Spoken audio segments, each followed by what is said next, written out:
everyone, and welcome to an episode of Wisdom Chat. My guest today is Manu Pelletero. Have I pronounced your surname correctly, Manu?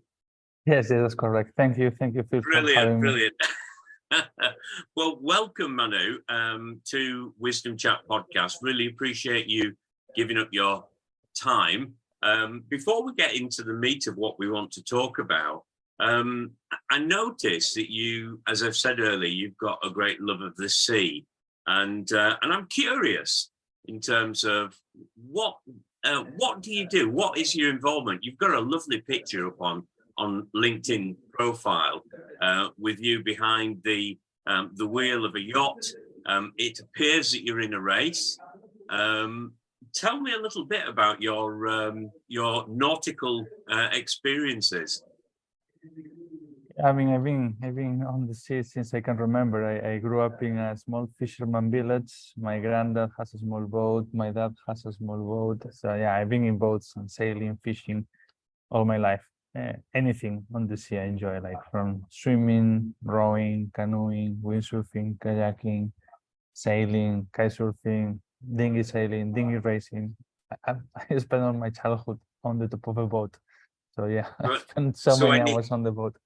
Yeah, so any opportunity you get to the sea. I mean, I love the sea, perhaps in a slightly different way to yourself, in so much as I've not had that sort of experience in terms of growing up.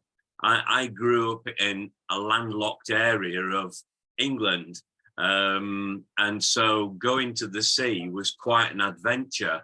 But it was interesting. I had a conversation with one of my daughters recently, and she made a comment about when she looks out to sea, and she sees this vast nothingness. She sees it from a point of emptiness.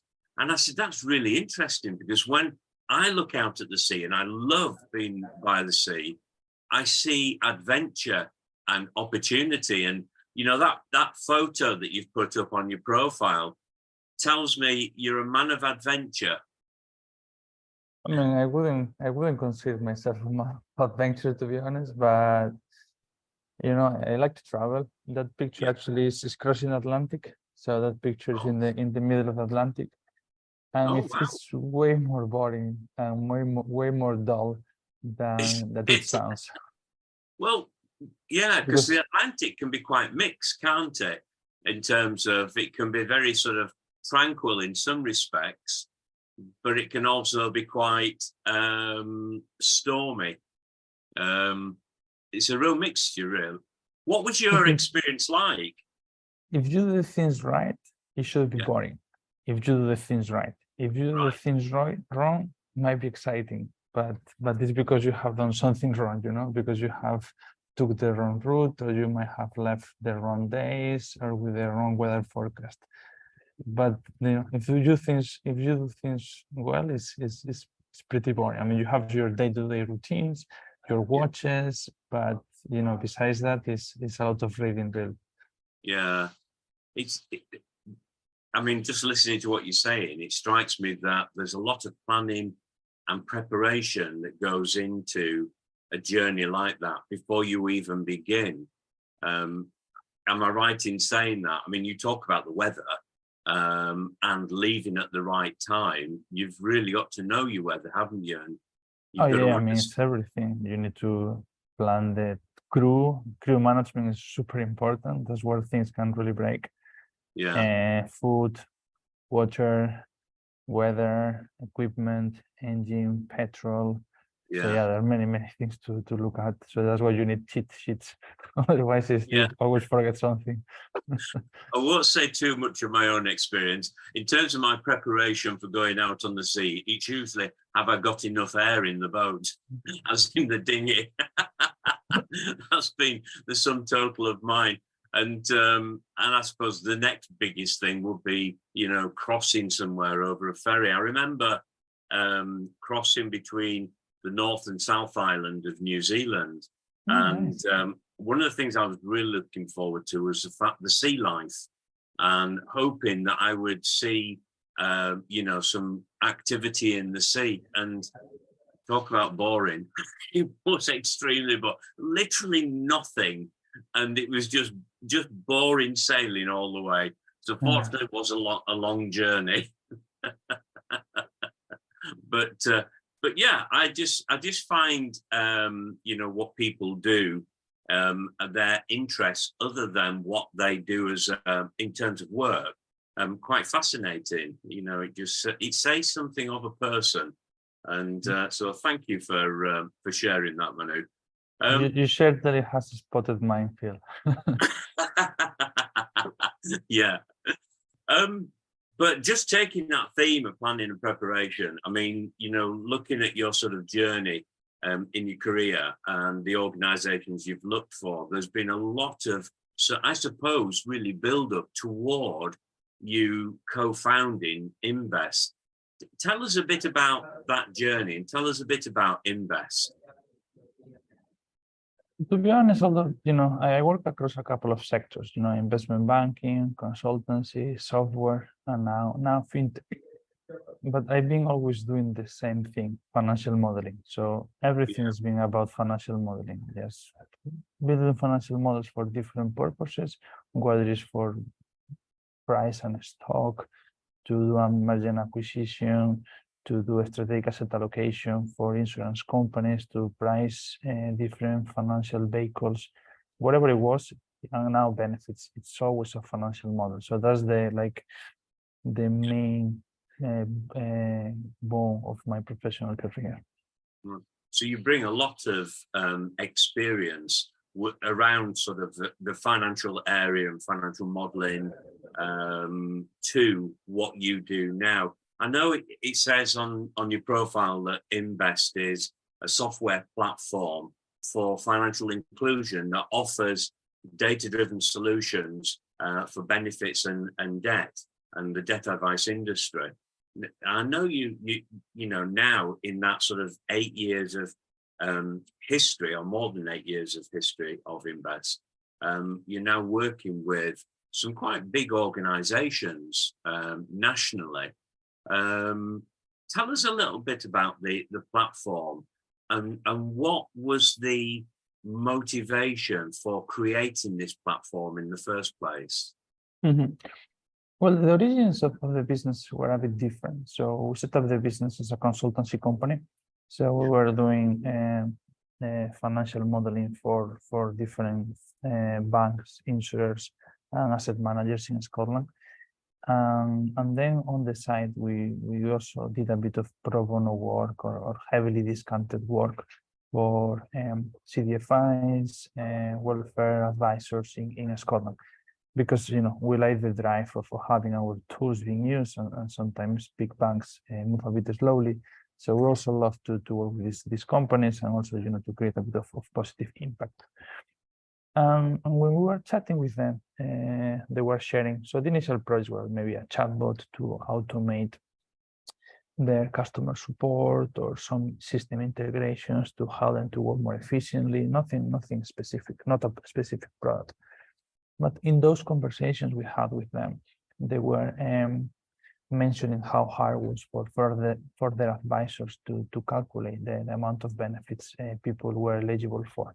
And especially at this time was when Scotland, Social Security Scotland was taking more and more benefits. So the tools available at that time, they cover UK-wide benefits, but did not cover Scottish devolved benefits. So yeah, we built a small little tool on the side to allow advisors to calculate Scottish devolved benefits, and what started as a side project, it became our main business, and we just been fully focused on this tool since 2020. So the in terms of what it covers now, it's more wider than Scotland. It's it's the whole of the UK, isn't it? So and I've noticed you're working with some big named organizations in the both in terms of the charitable sector, the money advice, debt advice sector, and different sort of financial organizations. So it's quite widespread. one of the things, I remember a conversation you and I had a while ago. One of the things that you said to me was the fact that there are so many people who don't think they're entitled to benefits. And one of the things that you were wanting to encourage was for people to be willing to use it, to check it out, even if they think they're not entitled to anything, but to check it out anyway. I mean, what's the sort of figure now, roughly, that of sort of unclaimed benefits are we talking about? And I know it became a bit of a frustration in terms of, you know, people who are entitled, but are just not claiming what they're entitled to. Yeah, absolutely. So the most updated figure actually was updated this week. Is 19 billion across the UK. Right. And yeah, that was not 19 billion, did you say? Yes, 19 billion, 19. Wow. Yeah. And that's unclaimed benefits. That's unclaimed, yeah. People not getting that amount, and it's especially worrying, given you know there are millions and billions of people really struggling now with the cost of living. So yeah. So definitely, it's good that you know all the stakeholders are making or trying to work together to make sure that these people get the benefits they're eligible for, so they can deal a bit better with the cost of living. Yeah, and I know there's probably all sorts of reasons why people won't look at things like this. So, say for example, they're not necessarily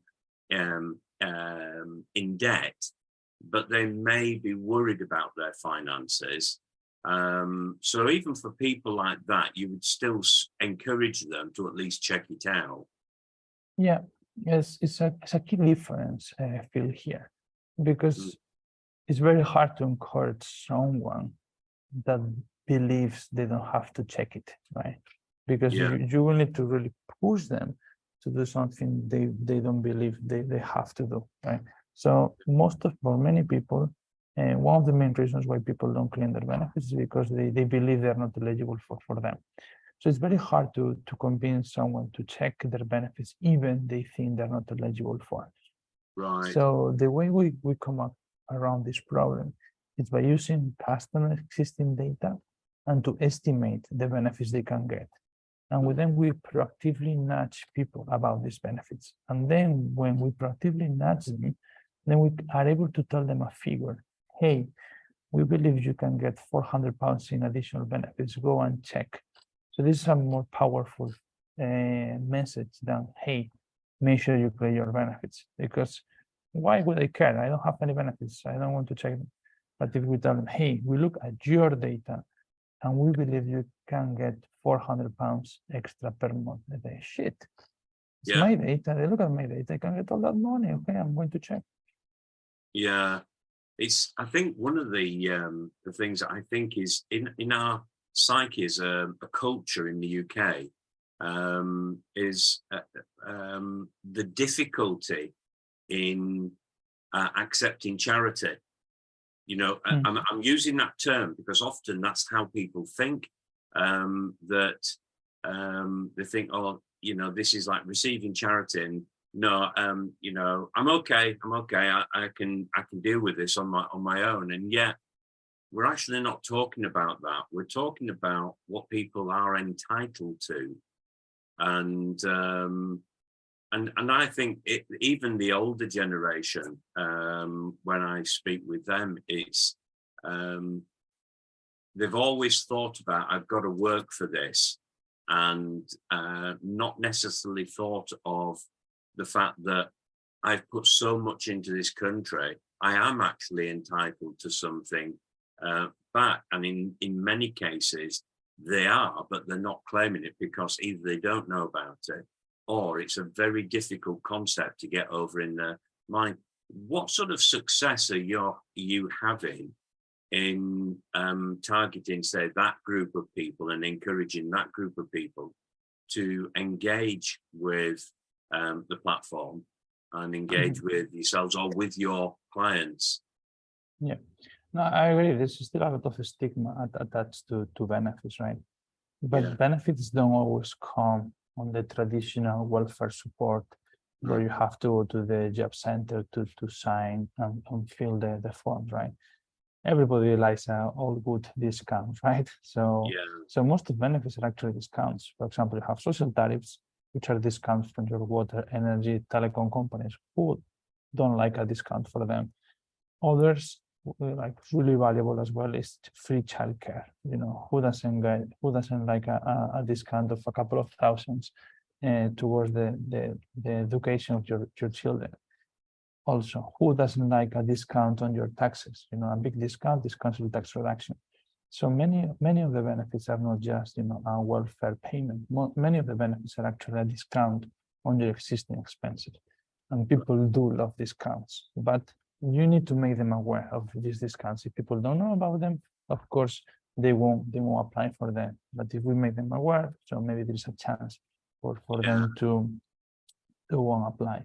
And for us, the most important factor is bringing benefits as an additional feature within their existing day-to-day financial management, right? Because benefits is one more aspect of their day-to-day finances. You have their salary, they have their day-to-day expenses, maybe they have the credit cards, they have, you know, the loyalty points, and benefits is one more feature within this wider ecosystem of day-to-day financial management.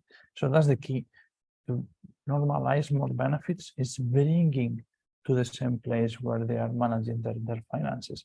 And it's we're seeing higher engagement is on those systems that have integrated our benefit calculator as an additional feature within their existing propositions.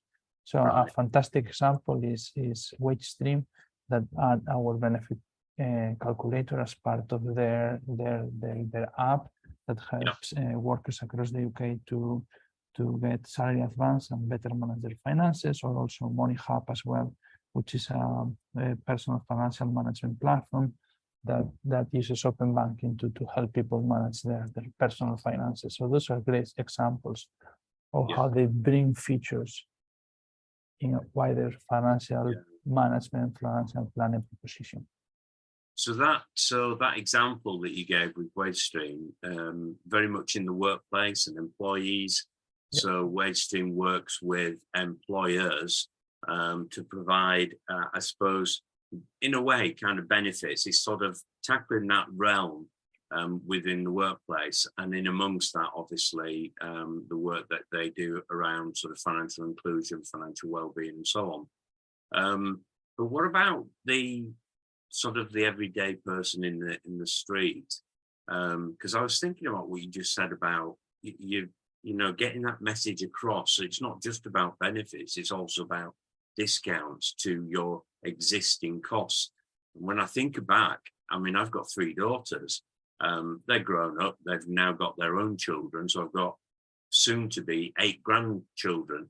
But when I think about what it was like when my children were small, that was the most expensive time. The time when we really needed the help and support more than any other time, in a sense. And in a way, you are talking about those people. So how do we reach those people, and how do we communicate the message to them? In the same way, reaching to them in the existing tools, platforms they are using. For example, a Money Hub is not just for employers, so anyone can download Money Hub app and manage their finances with Money Hub.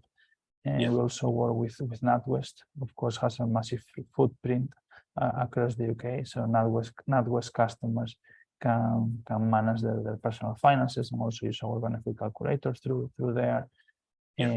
Money Helper as well. So Money Helper is a fantastic source of financial education. Has anything from day-to-day management to long-term financial planning, pensions, workplace. So having the benefit calculator there, again, as an additional feature. The benefit calculator, benefits is not just a thing that happens in isolation, right? It's not something that happens on its own. It's part of a wider financial planning proposition. So this is what we are campaigning, that we integrate the calculator into a wider financial proposition and helps people to manage benefits as one more aspect within their day-to-day lives. So that's why in approaching the types of clients that you're approaching, you're actually reaching a wider audience. You're not just talking about employees in the workplace, you're talking about everyday people in the street, people who will use the banking services. So I suppose in many respects, it would be good to see more and more banks involved with yourselves and utilising that facility in their services. So again, you reach more and more people. I know, so for those who are not quite sure about Money Helper, just Google it. Money Helper is part of the Money and Pensions Service, which is a government arm that is supporting and overseeing the money and debt advice industry. So they've got a lot of resources, as you rightly said, Manu, great resources. I'd highly recommend them. But now they've got the Money Help, the Invest platform to do the sort of, you know, benefits checks and so on, and enabling people to really sort of improve the way they manage their finances. So, I mean, it's a great resource. I know you've been working in terms of reaching more and more, like, for example, councils, local government, and you know, you've had some success in the south of England, and we're wanting to see more and more success more broadly across the country with regards to working with local authorities. How's that going? You know, in terms of your conversations with people and potential doors opening. Initially, the main sectors we focus on were lending, debt advice, and money management. So these sectors traditionally didn't offer welfare systems, welfare benefits, benefit calculators, but because of the cost of living, because several FCA regulations, because also water, utilities, and energy regulator asking companies to make sure the people apply for their benefits and social tariffs. So all these firms start to show more interest or more demand in the sector. But the sectors that traditionally offer welfare services were citizen advice bureaus and local councils and welfare charities. So this is the traditional sector for welfare advice. And this is something we are trying to engage now with them, because they have a lot of knowledge in the sector. They also manage a lot of local benefits, right? So every different council have a different set of configurations of benefits. And we are working with them to bring that on board on the calculator. So when you go to the calculator, we of course cover all national benefits. We also cover all regional benefits across Scotland, England, Wales, and Northern Ireland. We also cover social tariffs, and we want to bring also the knowledge of local authorities into the tool, so they can configure also their own benefits that are available in their councils. So based on your postcode, we can also display the benefits that are available for you in that council. So it's especially is bringing their knowledge into the tool. That's the most important aspect. That's brilliant. I've got to ask you this, Manu. Looking to the future, what do you see? That's a very, very hard question, to be honest. I feel we really go day to day. You know, we try to be agile and try to react to customer feedback, and you know, suggestions they make to us, opportunities that we also see, and we really plan. My longest time horizon is 3 months. That's as far as I can see. That's technology for you, though, isn't it? I mean, it's rapidly progressing at a phenomenal rate, and I see lots more conversations about AI and Chat GPT, and even now different sort of technology groupings coming on and say, well, we've developed something that's even better than Chat GPT, and you can see the speed in which it's picking up and changing. But yeah, it's impressive, actually. It's very, very impressive. It is. But if you could if you could have anything, what would you like the future to look like? How, I mean, in terms of, I know we talked about, investment platform and how broad and wide you want its reach to be. But in terms of development, are there any things that you're seeing now out there in terms of work that you've done and the engagement that you've had that you're not involved in, or that you see particular needs in that might be sort of the next stage to development, without giving any trade secrets away or anything like that? But No, I mean, the absolute truth, Phil, is that we love what we do in the welfare sector. So yeah, I don't see, because we always place ourselves as a specialized feature. yeah, So we don't see ourselves expanding to other services, right? So we don't see ourselves expanding to, let's say money management or pension planning or debt advice, because there are already great companies that do that service. And our core specialization is benefits. And we build the platform from the ground up so we can integrate with those companies that provide fantastic money management systems. yeah, So that's from, in UK level. Let's say that we would want to expand in the UK offering other services. So that's not an option, because the market is very well served and we enjoy being a specialized company. yeah, And then expanding to other geographies is also a pretty hard task, because the welfare system is different everywhere, right? So we will have to build a new engine if we decide to move to another countries. Of course, every now and then we toy with the idea. We said, okay, I'm originally from Spain. Okay, let's build the same system in Spain. We have some customers in Northern Ireland. Oh, let's do this in the Republic of Ireland. Let's do this in the Republic of Ireland. And we also have customers in the state. Let's do this in the state, in America, but it's a big undertaking. So I think for the time being, and I don't see ourselves neither changing focus or expanding our focus, and neither from a product point of view or a geographic point of view, because it's challenging. yeah, yeah. I can imagine that. I mean, you've not only got the geographical borders, but you've got cultural, societal, and like you say, the welfare system is very different from one nation to another.